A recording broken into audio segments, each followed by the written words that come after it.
Dear students, in this session, we are going to discuss trial balance.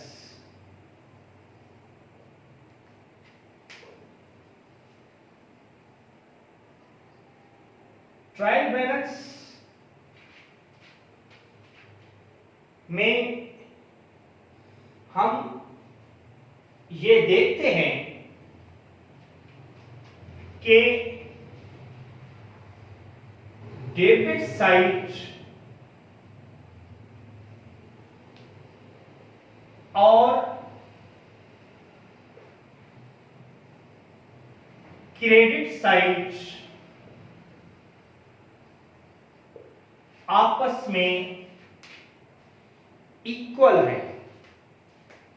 इसका मतलब यह हुआ कि ट्रायल बैलेंस शो करता है कि हमारी डेबिट साइड ट्रांजैक्शंस और क्रेडिट साइड ट्रांजैक्शंस इक्वल हैं। नंबर सेकंड चीज यह है कि ये समराइज करता है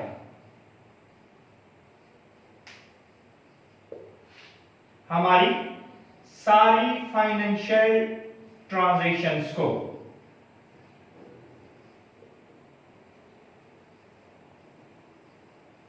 जैसे देखें,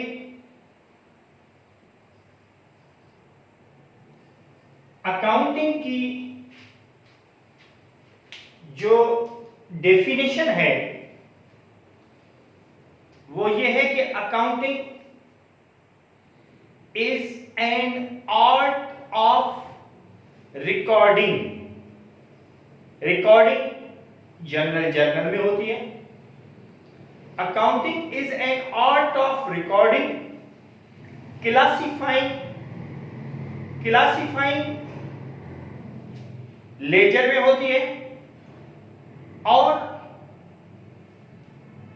एंड समराइजिंग बिजनेस ट्रांजैक्शंस और समराइजिंग ट्रायल बैलेंस में होती है।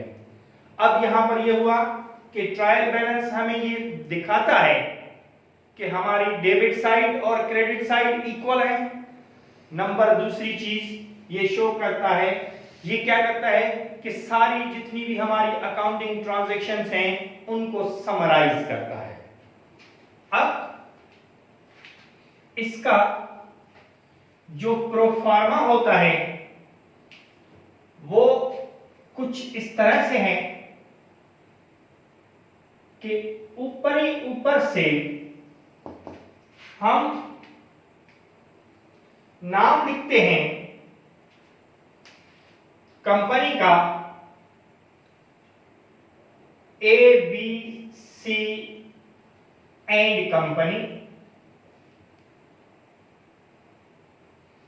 उसके नीचे लिखेंगे ट्रायल बैलेंस,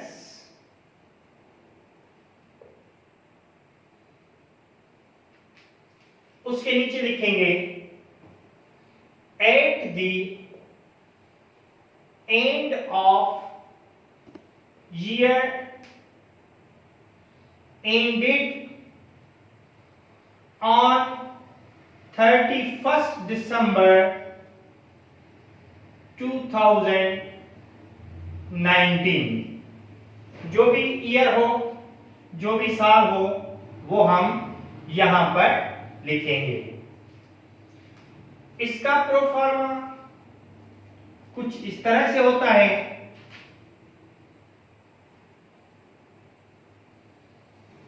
पहला कॉलम नेम ऑफ अकाउंट और टाइटल ऑफ अकाउंट, दूसरा column account number,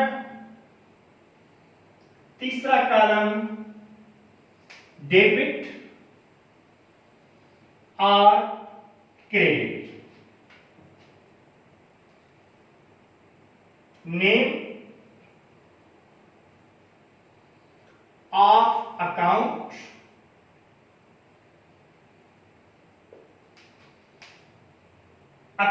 number,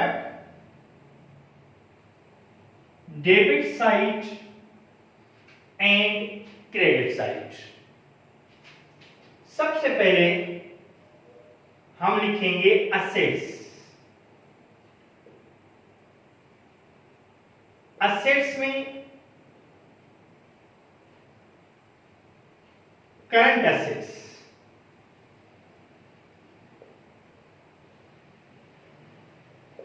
current assets में सबसे पहले कैश, जितना भी हो, अकाउंट्स रिसीवेबल,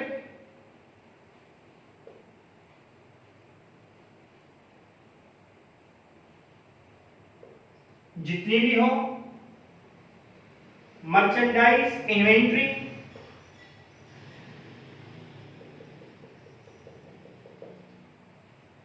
और जितनी भी करंट एसेट्स होंगी वो हम इसमें लिखेंगे। उसके बाद लिखेंगे नॉन करंट एसेट्स।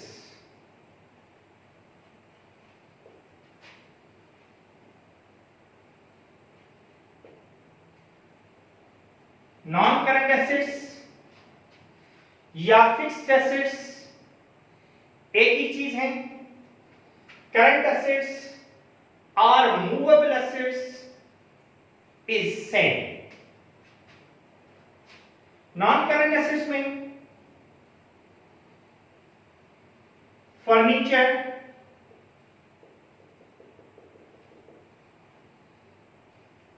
इक्विपमेंट,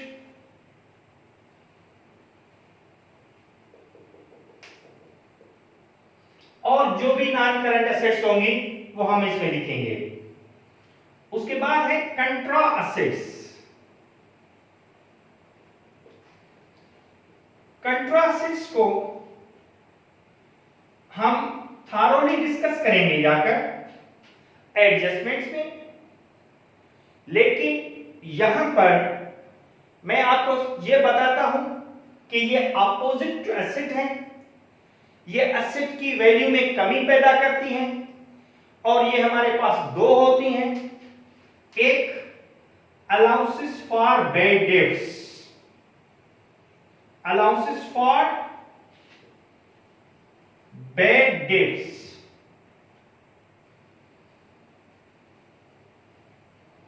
और अलाउंसेस फॉर डेप्रीसिएशन।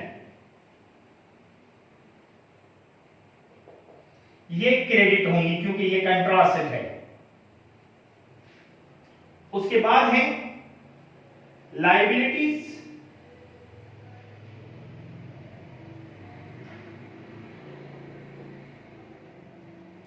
लायबिलिटीज में हमारे पास अकाउंट्स पेएबल,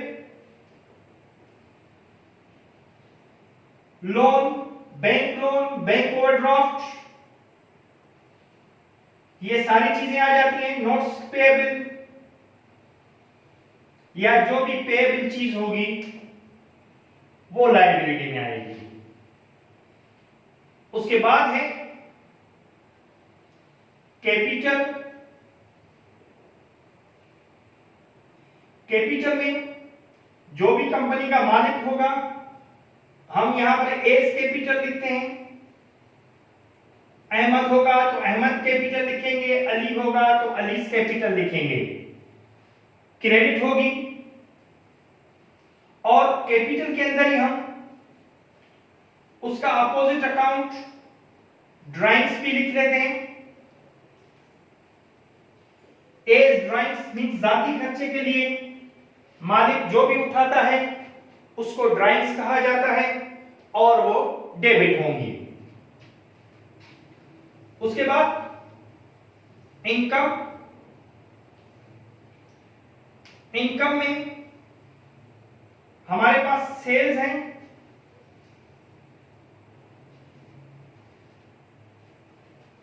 सेल्स में से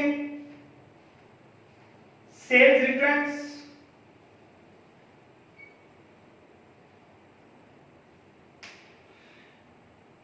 सेल्स रिटर्न्स डेबिट होंगी, ये अपोजिट टू इनकम अकाउंट है। और सेल्स डिस्काउंट भी डेबिट होगा। उसके बाद एक्सपेंसेस,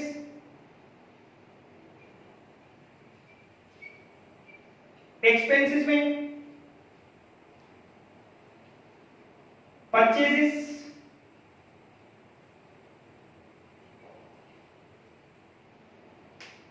डेबिट होगी, परचेजेस रिटर्न एंड अलाउंसेस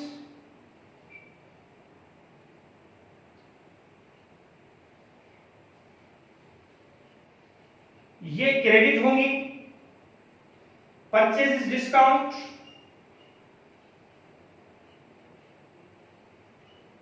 ये भी क्रेडिट होंगे। और दूसरी जितने भी एक्सपेंसेस होंगे वो हम डेबिट करेंगे। सैलरीज एक्सपेंसेस हो, रेंट एक्सपेंसेस हो, यूटिलिटीज एक्सपेंसेस हो, या जितने भी एक्सपेंसेस हो वो हम डेबिट करेंगे। और इन दोनों साइड्स को आमने सामने बराबर करेंगे और ये दोनों साइडें बराबर हो जाएंगी और इनको दो लाइनें खींचकर हम क्लोज कर देंगे। ठीक है, अब हम एक क्वेश्चन सॉल्व करते हैं। यहां तक पूरे का पूरा सेम लिखेंगे, एबीसी एंड कंपनी, कंपनी का नाम, trial balance at the end of year, और उसके बाद हम इसका प्रोफार्मा बनाएंगे। प्रोफार्मा में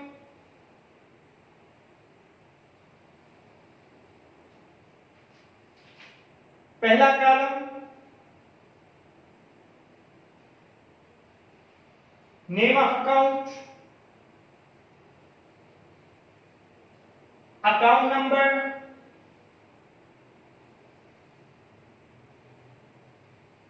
debit side and credit side. यहां पर name of account, account number, debit side और ये क्रेडिट साइड। ये डेबिट साइड और ये क्रेडिट साइड। ठीक है, और सबसे पहले असेट्स,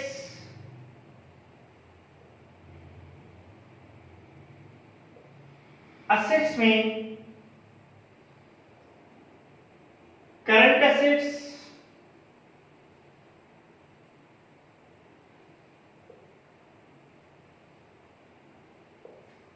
करंट असेट्स में सबसे पहले कैश उठाएंगे।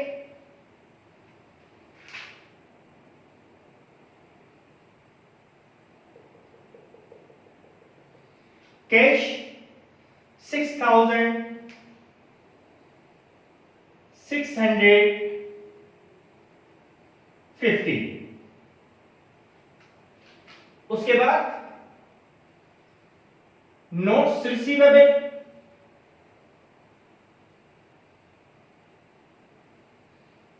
ये भी करंट एसेट है। जितनी भी रिसीवेबल चीजें हैं वो करंट एसेट्स में आती है। 8,300।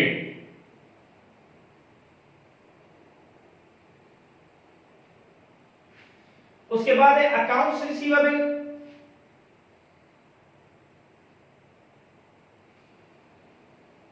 Accounts receivable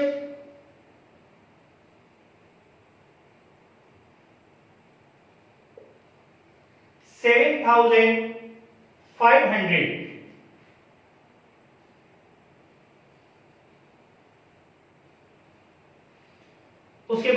merchandise inventory,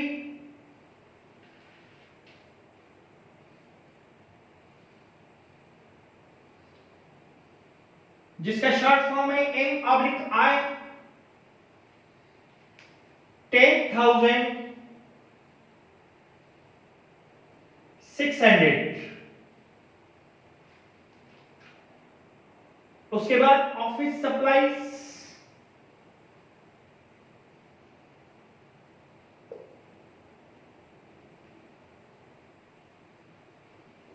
office supplies हैं 450।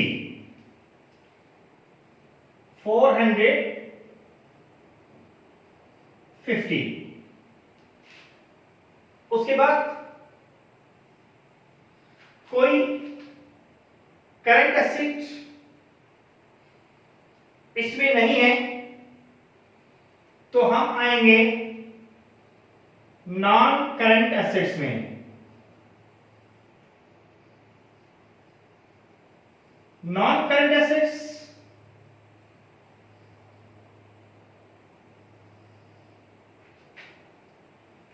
में हमारे पास सबसे पहले है ऑफिस इक्विपमेंट, बल्कि ये एक ही है मेरे ख्याल में, फिर भी देख लेते हैं। ऑफिस इक्विपमेंट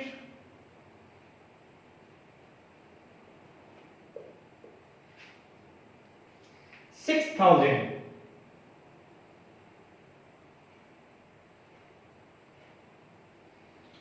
उसके बाद है और कोई नॉन करंट एसेट नहीं है, तो हम चलेंगे कंट्रा एसेट्स में।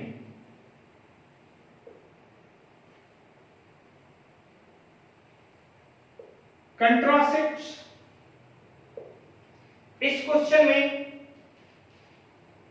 एक ही दी हुई है और कोई कंट्रा एसेट इसमें नहीं है, और वो है एक्यूमुलेटेड डेप्रिसिएशन। एक्यूमुलेटेड डेप्रिसिएशन या अलाउंसेस फॉर डेप्रिसिएशन, बात एक ही है, और वो है 400 जो कि क्रेडिट होगी। उसके बाद है लायबिलिटीज, और कोई कंट्रा एसेट नहीं है। लायबिलिटीज में हमारे पास है अकाउंट्स पेएबल,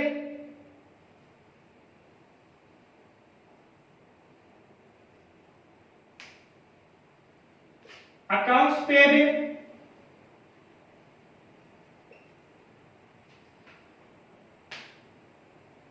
हमारे पास है 10,000।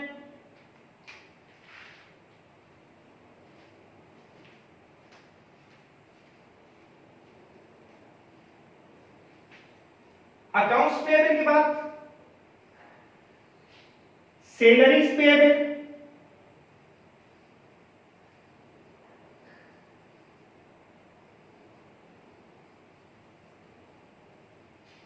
सैलरीज पेएबल है 1,500।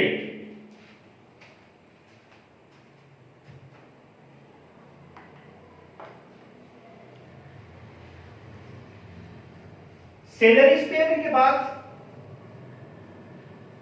हमारे पास और कोई लायबिलिटी नहीं है, तो हम कैपिटल में जाएंगे और कैपिटल में हमारे पास है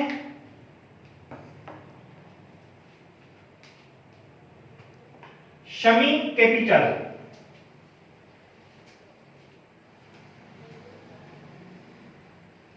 शमी कैपिटल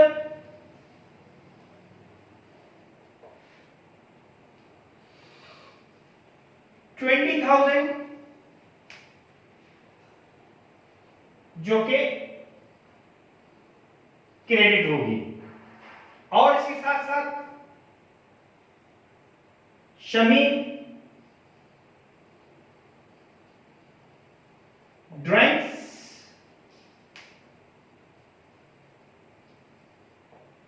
जो कि अपोजिट टू कैपिटल है 2,500। कैपिटल के बाद इनकम,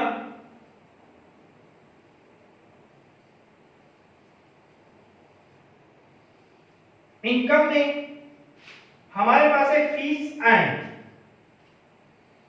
सेल्स भी इनकम होती है, लेकिन जो भी चीज एंड हो वो हमारी इनकम है, या रिसीव्ड हो तो वो भी इनकम है। रिसीवेबल एसेट है। Fees and 18,200। उसके बाद और कोई इनकम नहीं है तो हम चलेंगे एक्सपेंसेस में। एक्सपेंसेस में इसमें सबसे पहले एडवर्टाइजिंग एक्सपेंसेस हैं,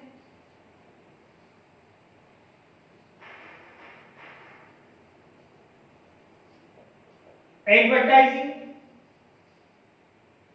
एक्सपेंसेस 2,500। यूटिलिटीज एक्सपेंसेस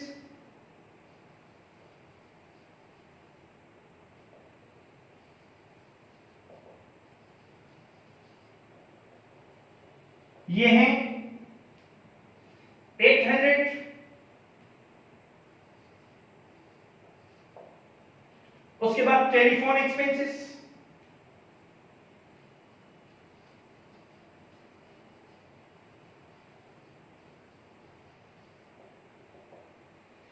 ये है 1,800। उसके बाद है ऑफिस मेंटेनेंस एक्सपेंसेस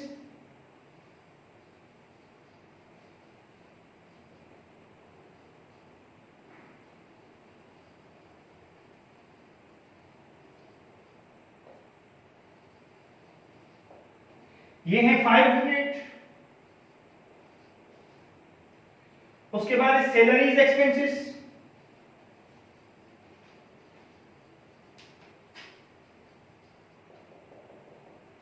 $2,100। उसके बाद है डेप्रिसिएशन एक्सपेंसेस